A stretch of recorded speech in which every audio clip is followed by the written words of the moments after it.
Business etiquettes جو ہیں وہ کسی بھی کاروباری ملاقات کا بہت اہم حصہ ہیں. نہ صرف کاروباری ملاقات بلکہ کسی بھی قسم کی کمیونیکیشن جو کہ بھلے ٹیلی فون کے ذریعے ہو رہی ہے یا ای میل کے ذریعے ہو رہی ہے، اس میں بھی بزنس ایٹیکیٹس جو ہیں بڑا اہم رول پلے کرتے ہیں. اور بزنس ایٹیکیٹس کے دو حصے ہو سکتے ہیں، جو جنرل بزنس ایٹیکیٹس یعنی کہ آپ دنیا کے کسی بھی ملک میں ہیں یا دنیا کے کسی بھی ملک میں آپ کے جو بائر ہیں وہ آپ کو ملنے آئے ہیں. تو یہ جو جنرل بزنس ایٹیکیٹس ہیں وہ ان تمام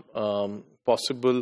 جو ملاقاتیں ہیں یا کورسپونڈنس ہیں اس کو گورن کرتے ہیں. اور کچھ اسپیسیفک ہیں، اسپیسیفک سے مراد کسی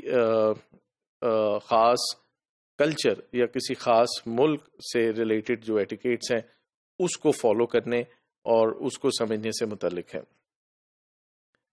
تو پہلا جو رول ہے وہ ہے فارمل اینڈ پولائٹ، یعنی جس سے آپ ملاقات کر رہے ہیں اس سے جو آپ الفاظ کا چناؤ جو کریں گے اور وہ بڑا فارمل بھی ہونا چاہیے and at the same time polite بھی ہونا چاہیے.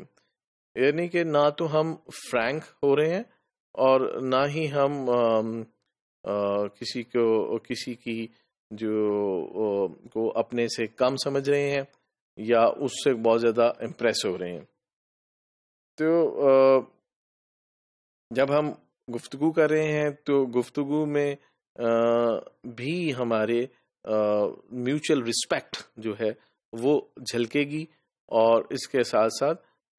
جو ہمارا لہجہ اور گفتگو کا جو معیار ہے وہ سافٹ بھی ہوگا. جب ہم اپنے آپ کو انٹروڈیوس کر رہے ہیں یا اپنے ڈیلیگیشن ممبرز کو انٹروڈیوس کر رہے ہیں ٹورڈز دا بائرز، تو اور ان کو انٹروڈیوس کرا رہے ہیں اپنے ڈیلیگیشن ممبرز کے ساتھ، تو یہ ضروری ہے کہ ہم اپنے کسٹمرز کو اچھی طرح جانتے ہوں،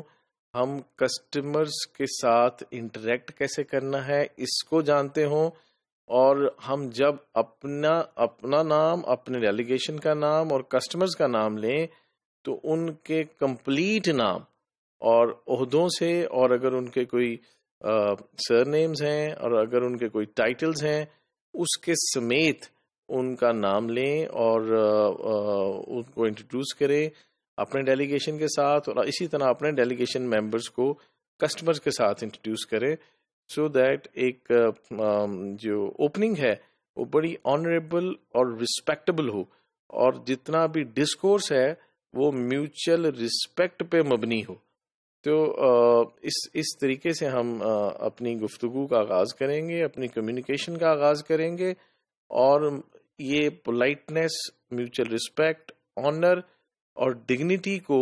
ملحوظ خاطر رکھیں گے تمام کمیونیکیشن کے دوران. اور جتنی بھی گفتگو ہوگی، جتنی ڈسکشن ہوگی، اس میں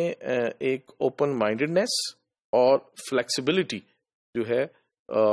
اس کو بھی ہمیں ملحوظ خاطر رکھنا پڑے گا، بیکاز ہم اپنے ذہن میں کچھ پہلے سے موجود روڈ بلاکس کے ساتھ، کچھ بیریئرز کے ساتھ ایک اچھی ڈسکورس نہیں کر سکیں گے، بیکاز جو بائرز ہیں ان کا تعلق مختلف بیک گراؤنڈ سے ہو سکتا ہے، مختلف کلچر سے ہو سکتا ہے، بہت سارے ایشوز ایسے ہوں گے جن کی انفارمیشن ہمیں نہیں ہے، بہت ساری لیگل ریکوائرمنٹ ایسی ہوں گی جس کے بارے میں شاید ہم پہلے سے نہیں جانتے. تو ایک اوپن مائنڈڈ اپروچ چاہیے سو دیٹ جو پوٹینشیل کسٹمرز ہیں وہ ہمارے ساتھ کھل کے تمام جو ایشوز ہیں ان کو ڈسکس کر سکیں، اور پھر ان ایشوز کی ڈسکشن کے حوالے سے we have to be a little bit flexible as well. اس دن کچھ انہوں نے اگر ایسے پرابلمس کا ذکر کیا ہے جو کہ جس کا ہمیں علم نہیں ہے، اور وہ پرابلمس جو ہیں وہ سجیسٹ کرتے ہیں کچھ اسپیشل سولوشنس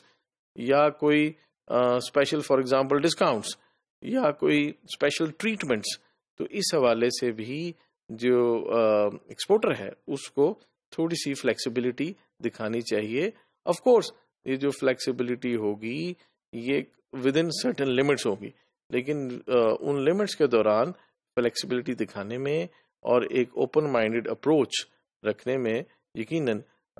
فائدہ جو ہوگا وہ ایکسپورٹر کو ہوگا.